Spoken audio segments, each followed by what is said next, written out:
Waktu itu saya kurang lebih 3-4 kali saya ditolak oleh pihak keuangan. Ada seorang pegawai staf di kampus melihat keadaan saya dan merasa iba dengan apa yang saya lakukan.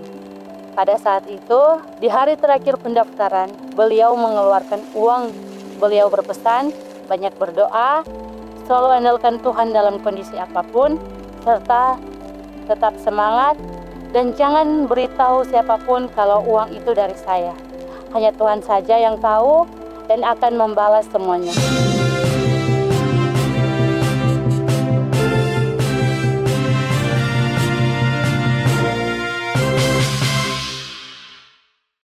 Shalom, salam sejahtera untuk kita semua.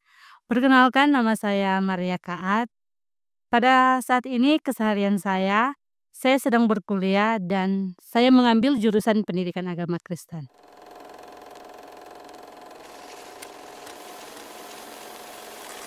Pada saat ini, saya akan menyampaikan pengalaman bagaimana saya bisa berkuliah di salah satu perguruan tinggi swasta yang berada di Sulawesi Utara. Menurut saya, berkuliah di salah satu perguruan swasta merupakan hal yang tidak mudah dan butuh banyak perjuangan. Oleh karena dipikir-pikir, kampus itu bukanlah kampus yang saya rencanakan pada awalnya. Sebelumnya, saya pernah mengikuti tes pendaftaran mahasiswa baru di salah satu kampus ternama di Sulawesi Utara. Namun, hasil ujian tes pendaftaran pada saat itu saya tidak lolos atau tidak tembus. Sehingga saya memutuskan untuk melamar saja di toko pakaian. Dan akhirnya saya diterima bekerja di sana. Namun hal itu tidak berlangsung lama. Dan entah kenapa saya berpikir untuk berkuliah atau melanjutkan studi saya. Sehingga pada tahun 2019 sekitar bulan Maret ada salah satu pendeta yang menawarkan saya untuk melanjutkan studi saya di perguruan swasta tersebut. Pada saat itu timbul keraguan dalam diri saya. Tapi setelah saya berdoa kepada Tuhan, saya memutuskan untuk mengikuti perkataan dari pendeta tersebut. Dan akhirnya pada bulan April saya diantar ke universitas tersebut oleh kakak perempuan saya bersama suaminya serta pendeta jemaat yang pada waktu itu melayani di jemaat kami. Singkat cerita, saya pun tinggal di salah satu dosen yang ada di universitas tersebut. Pada akhirnya saya terdaftar sebagai student labor atau seorang pekerja sebelum berkuliah. Di situ pertama kalinya saya merasakan bahwa begitu beratnya perjuangan yang harus saya hadapi. Saya harus bekerja demi masa depan saya.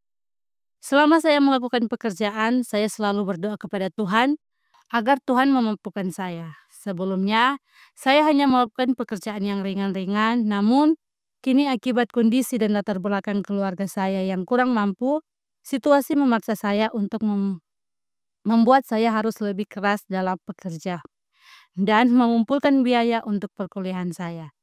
Dan pada tahun 2020, saya pun akhirnya terdaftar sebagai mahasiswa baru di universitas swasta tersebut. Singkat cerita, perkuliahan berjalan lancar dari semester 1 ke semester 2. Namun, hal menyedihkan pun terjadi. Semester 3, saya terpaksa cuti karena biaya kuliah yang tidak mencukupi.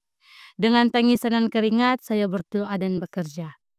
Bekerja lagi sebagai tukang sapu halaman di daerah kampus sekitar 1 tahun. Dan akhirnya ketika lewat 1 tahun, saya pun melanjutkan kembali kuliah saya karena biaya kuliah sebagian sudah mulai terkumpul. Meningkatnya semester, bahkan biaya kuliah untuk semester berikutnya pun mulai menipis, serta kebutuhan perkuliahan pun semakin banyak. Saya pun mulai bingung apa yang harus saya lakukan. Saya sempat berpikir untuk berhenti kuliah. Tapi puji Tuhan ada teman saya yang merekomendasikan saya untuk memohon bantuan pendidikan dari yayasan yang banyak membantu mahasiswa. Dalam biaya kuliah, saya awalnya ragu, tetapi pada akhirnya saya berdoa dan mencoba untuk mendaftar sebagai salah satu siswa untuk donasi pendidikan. Dengan yakin saya katakan dalam hati saya bahwa jika Tuhan izinkan saya untuk kuliah, maka saya akan mendapatkan bantuan ini dan Tuhan akan membukakan jalan bagi saya. Di awal pendaftaran masuk semester 5, saya banyak meneteskan air mata. Karena sempat ditolak oleh pihak keuangan dari kampus. Saya diminta untuk membayar biaya sekian-sekian. Namun, sayang saat itu tidak ada uang sepeser pun di tangan saya. Saya berdoa kepada Tuhan bahwa saya ingin melanjutkan studi saya. Setelah saya berdoa, saya mencoba kembali untuk bermohon kepada pihak keuangan supaya saya bisa melanjutkan perkuliahan di semester barunya. Sementara saya dalam antrian untuk memasuki kantor keuangan tersebut, puji Tuhan, ada seorang pegawai staf di kampus melihat keadaan saya dan merasa iba dengan apa yang saya lakukan. Pada saat itu, karena waktu itu saya kurang lebih 3-4 kali saya ditolak oleh pihak keuangan. Beliau berpesan, banyak berdoa, selalu andalkan Tuhan dalam kondisi apapun, serta tetap semangat, dan jangan beritahu siapapun kalau uang itu dari saya. Hanya Tuhan saja yang tahu dan akan membalas semuanya. Pada saat itu, saya pun langsung berdoa dalam hati dan mengatakan Tuhan itu baik. Setelah saya berdoa, saya bergegas masuk di kantor keuangan dan membayar uang pendaftaran itu sambil memuji Tuhan dan merasa heran serta air mata saya pun jatuh penuh haru, bahagia melihat mujizat Tuhan yang terjadi pada saat itu. Saya pun akhirnya berkuliah dengan lancar. Seiring berjalannya waktu, di saat saya sementara mengikuti perkuliahan, saya mendapat kabar bahagia bahwa saya telah disetujui untuk mendapat bantuan donasi pendidikan dari yayasan yang sebelumnya sempat saya memohon bantuan donasi pendidikan. Puji Tuhan, sampai sekarang ini Tuhan selalu mengirimkan orang-orang yang selalu membantu saya dengan berkat finansial dan bahkan dorongan motivasi serta doa. Dari kesaksian saya ini, saya ingin menghimbau saudara-saudari sekalian jangan pernah ragu dan khawatir. Tetap optimis dan semangat karena berjalan dengan Tuhan, Dia tahu apa yang kita butuhkan.